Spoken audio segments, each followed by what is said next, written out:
Alam kong hindi madali mawala sa puso mo si Amalia. Hayaan mong punan ko ang pagkawala niya ngayon. Hayaan mo ko maging isang ina para sa'yo, Prinsesa Aira. Aira, alam kong hindi madali para sa'yo tanggapin ang lahat. Pero balang araw, maiintindihan mo rin. Sino naman po ang tunay kong ama? Masamang nilalang ang ama mo, Mariposa. Hindi mo na siya dapat makilala pa.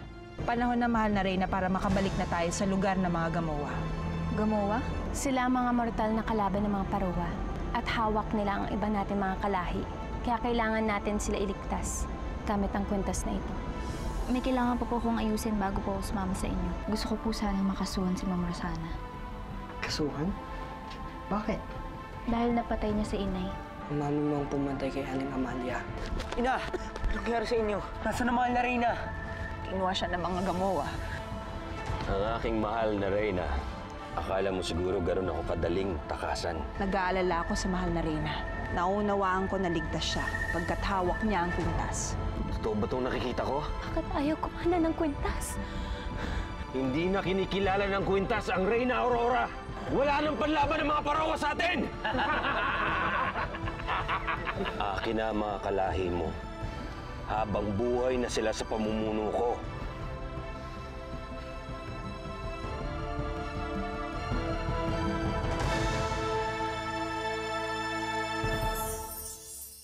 Pagmasdan niyo ang Reyna niyong si Aurora. Dahil sira na ang kanyang pakpak, hindi na siya kinikilala ng kwintas. Ordinaryong Parowa na lamang siya! Wala na kayong panlaban sa aming mga Gamoa habang buhay na namin kayong mga alipin! Hinigo mo kami lahat. Sabi mo ililigtas mo kami. Pero hindi pala. Oo nga. Pinaasa mo lang kami. Huwag kayong mag-alala. May pag-asa pa. Anong sinasabi mong pag-asa? Ubus na ang mga dugumbughaw na Parowa. Wala nang makakagamit nito.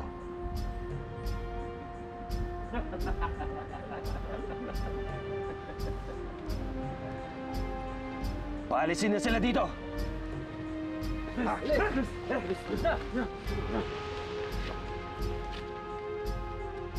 At ikaw, ano pang ginagawa mo dito? Dalhin siya, isama siya sa mga alipin. Tara! Tara!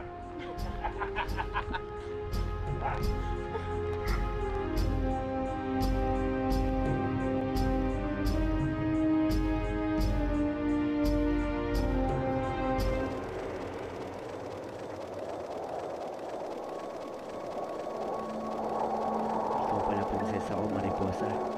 Kaya pala hindi ko mapaliwanag yung nararamdaman ko para sa'yo. Bakit?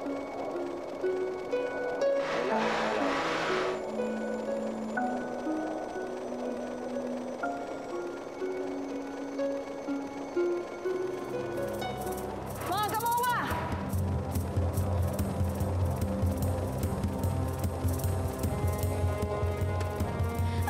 Bitawan mo ako! Tulungan mo ako, Rasul! Mariposa! Bitawan mo ako! Rasul, tulungan mo ako! Rasul! Bitawan mo ako! Ayos ba? Yabang naman ito. Payatok naman.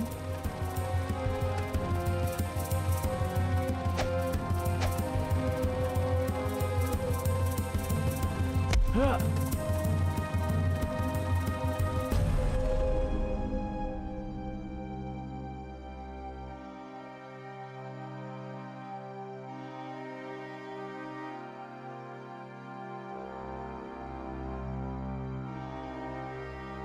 Mariposa, tutulungan kita makatakas. Di na ako naniniwala sa'yo. Mariposa, makinig ka sa akin. Tungkol doon sa nangyari, wala ako alam sa plano ni Mami. Hindi ko alam na pinasundan niya ako. Pinagkatiwalaan kita eh. Pero nakipagsabwatan ka pa sa mami mo. Paano mo nagawa sa akin yun?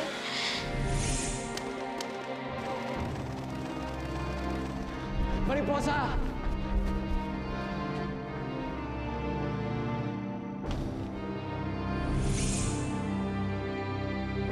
Mami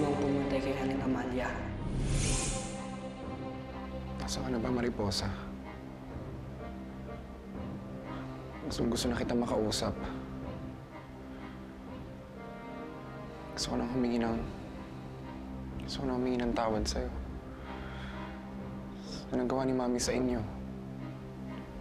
Sa inyo ni Aling Amalia.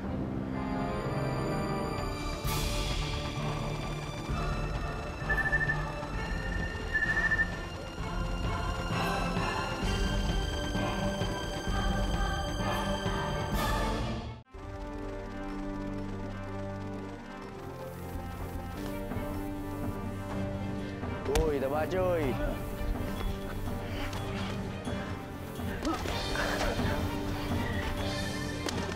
Uy, naman, dito ako.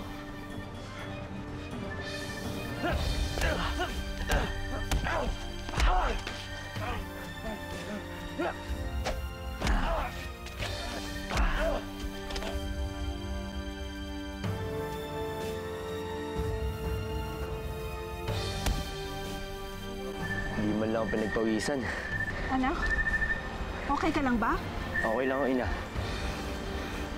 Ganyan pala ang itsura ng mga gamowa. Pero bakit meron pa rin mga bantay na gamowa? Hindi ba ginamit ng mahal na Reyna ang kanyang kwintas para mapalayas na lahat sila? Manda kayo. Ang kayo kay Haring Adon pag nalaman niya to. Sasalita ka pa eh. Kawawa naman si Aurora. Galit ang mga kalahing gusto sana niyang iligtas. Di bale, magsasama pa rin naman kayo.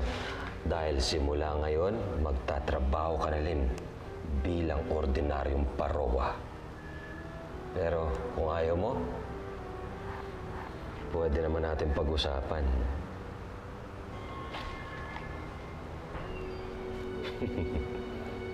Ang tapang mo pa rin, ha? Ano bang pinagmamalaki mo? Etong kwintas na to? Akin na yan! Wala na naman silbi ang kwintas na to sa'yo, di ba? Kaya ang gawin ko dito, sisirain ko na yan.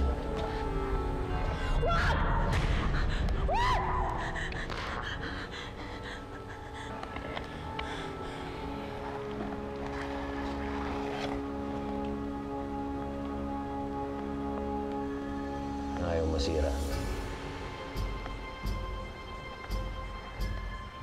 Di bale, gagawin ko na lang itong medalya. Medalya ng aking tagumpay. Simbolo na habang buhay sa akin na kayo mga parowa.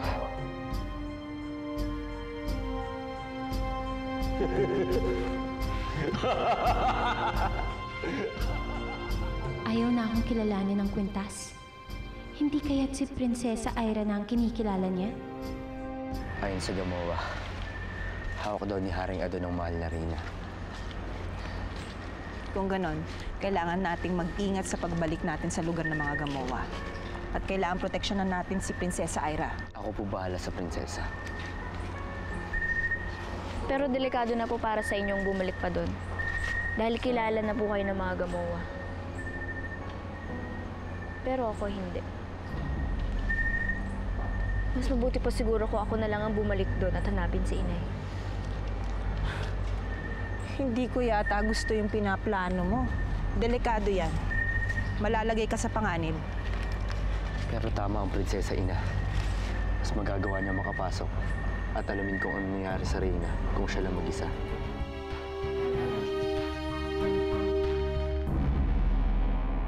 Bago na aksidente ang mami niyo, papunta na po kami sa bundok ng Sierra Madre. Yun na lang po kasi ang kagubatan na hindi pa namin nasusuyod na maigi.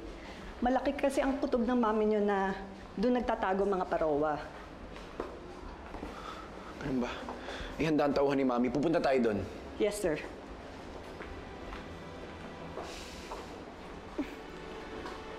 Cuz, are you crazy? Why? I need to talk to Mariposa. Kailangan pa ba? Joko said hindi na daw ipupursue ang case against Tita Rosana.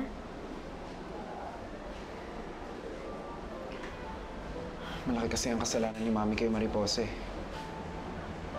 the least thing that I could do is to apologize. Okay lang kahit di niya tanggapin. Basta ang mahalaga,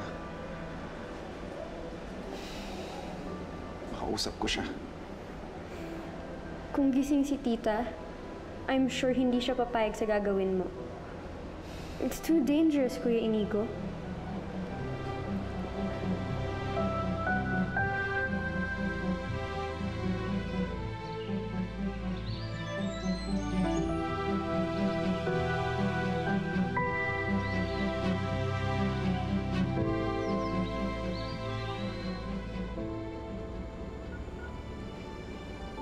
Yan ang daan papasok sa lugar ng mga gamowa. Hindi kita papayagang pumasok diyang mag-isa hanggat hindi ka handang-handa. Eh, yung pagbukas lang ng pakpak mo at pagsara hindi mo pa magawa. Madali naman po akong matuto eh. Sabihin niyo lang po sa akin kung anong kailangan kong gawin at susundin ko po yun. Minsan na po akong nawalan ng ina. At ayoko nang mawalan pa ng isa.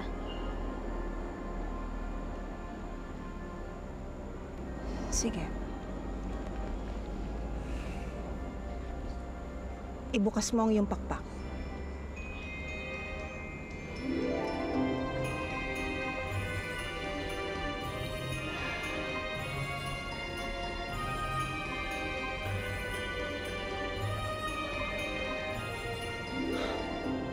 Huwag mong pilitin. Ipikit mo ang iyong mga mata.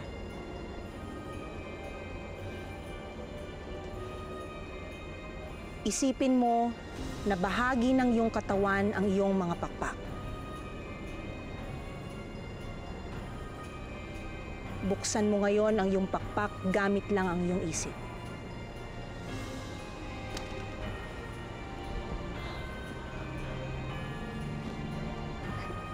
Nagawa ko!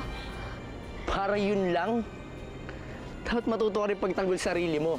Oh. Ano, kaya mo ba?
Nakikita ko sa'yo na porsigido kang matuto para sa iyong ina.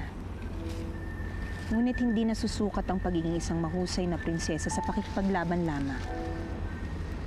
Nakikita ko sa'yo ang katangian ng isang mahusay na prinsesa. Balang araw, isang mahusay na reyna. Ang mahalaga, magkaroon ka ng puso na handang maglingkod at magsakripisyo para sa iyong nasasakupan. Tulad ng iyong ina. Si Reyna Aurora ay handang ipagkaloob ang kanyang buhay para lang maging malaya ang mga parowa.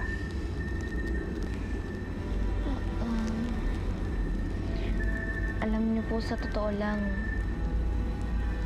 ang iniisip ko lang po ngayon yung pagligtas ko sa nanay ko laban sa mga gamowa.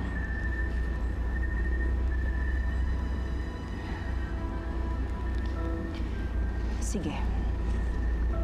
Bukas na bukas din, pag sikat ng araw, babalik na tayo sa mga gamuwa. Pero hindi pa po ganun kahanda ang prinsesa. Baka mapahamak siya. Rasul, huwag kang mag-alala. Kakayanin ko to. Hindi ko naman kinalimutan yung mga itinuro mo.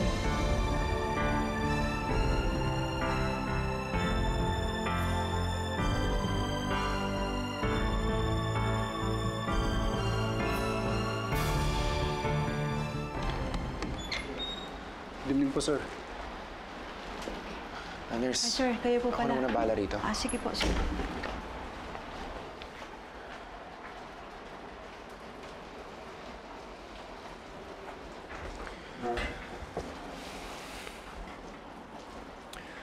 Tingnan niyo, Mami, gusto kayo dinala ng galit niyo. Nakapatay na kayo ng tao. Ganyan pa yung kalagayan niyo. As much as I want to understand your reasons, pero mali po talaga kayo eh. Bukas na bukas hanapin ko si Mariposa. It's worth a try, di ba?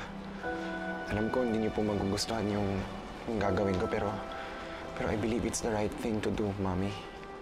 Hingi ako ng pasensya sa lahat ng ginawa niyo kay Aling Amalia.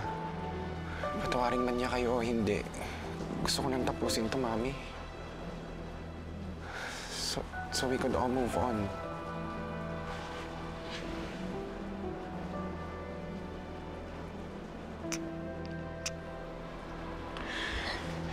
Babalik po ako agad, Mami.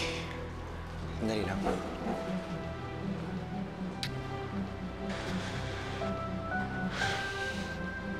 Nurse, yung bahala. Ako na po ba? Bilisan nyo! Magtrabaho kayo! Huwag kayong papatay-patay! Yan ang mga gamuwa. Bakit po parang nangihina yung mga parowa? Kulang siguro binibigyan nilang ambrosya. Tupit talaga niyang adon na yan. Mga parawan na nga pinagtatrabaho niya, pinagdadamutan pa. Nay? Sige! Trabaho kayo! Ano nangyayari? Bakit pati mahal na Reyna pinagtatrabaho nila? Kayo! Ayusin niyo ang pag-aani! Ililigtas ko ang mahal na Reyna. Sandali lang. Delikado, wag. Kulang po kasi matiis na pati ang mahal na Reyna, pinapahirapan nila. Rasul, hindi ba napag-usapan na natin to? Ako ang papasok. Pupuntahan ko si Inay. Itatanong ko sa kanya kung nasan yung kwintas. Bakit hindi niya to nagamit laban sa mga gamuwa?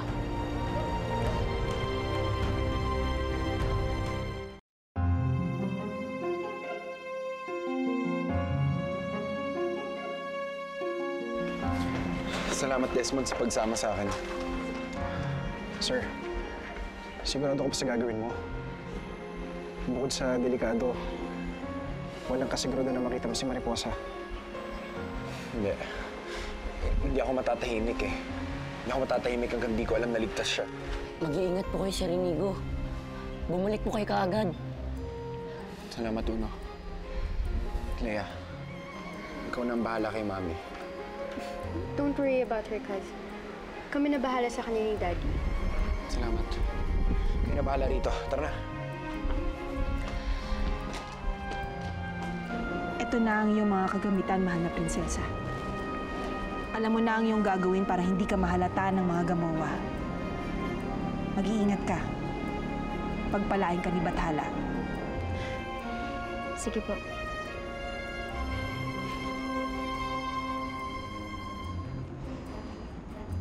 Ano naman po ang gagawin natin ngayon, Ina? Hahayaan na lang po ba natin ang prinsesa na lang ang kumilos? Ano ko ba naman, Rasul? Naguguluhan yata ako sa'yo. Akala ko maayos ang plano ng mahal na prinsesa Aira na sumugod dun sa lugar ng mga gamowa. Bakit ngayon biglang nagbabagong timpla mo? Nag-aalala lang po sa prinsesa. Paano kung may mangyari sa kanya masama? Bigyan natin siya ng pagkakataong gawin ang dapat niyang gawin. Lubos ang tiwala ko sa kanya.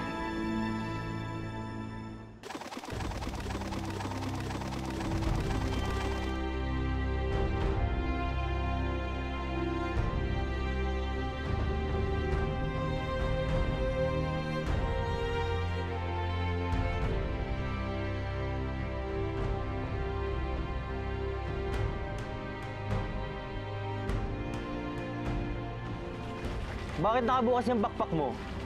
Ngayon lang kita nakita dito ah. Sino ka? Espiya ka, no? Hindi po. Eh kung di ka espiya, ba't nanggaling ka sa labas? Sino ka bang talaga?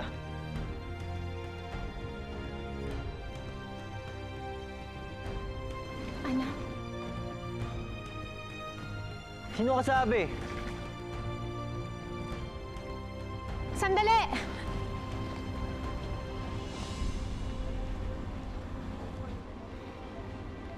Isa siyang parowa.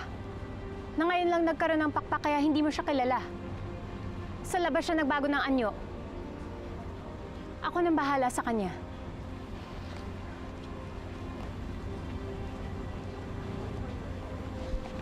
Anak, anong ginagawa mo? Nag-alala po kaming lahat sa inyo. Dahil alam naming hawak niyo ang kwintas. Bakit nga pala hindi niyo to ginamit laban sa mga gumawa? Dahil sira na ang pakpak ko. At yung kwintas, hindi na ako kinikilala. Ikaw na lang ang kinikilala ng kwintas, anak. Ikaw na lang ang pag-asa ng mga paruwa. Nasaan po ba ang kwintas? Na kay Haring Adon. Kailangan gumawa tayo ng paraan para makuha natin yung kwintas na yon. Totoo ba, mahal na Reyna? Siyang prinsesa? Oo. Pakiramdam ko, binabalaan ako ng panaginip ko na may panganib na nakaamba para sa akin. Wag! Huwag niyo siya sasaktan! Nakikiusap ako! Anong kaguluhan to? Pakiramdam ko po kasi nasa panganib sila. Hindi niyo po ba nararamdaman yun? Sasaklolohan natin sila sa tamang panahon. Baka naman may tinatago ka sa akin. Anak ni Rosana yun ah. Meron pong magnanakaw na parawan na pumasok sa imbakan ng Ambrosia. Bukas, puputulan ng pakpak sa harap ng mga kalahi niya. Dahil sa pinakita mo, mula ngayon, isa ka na sa tagapagsilbi ko.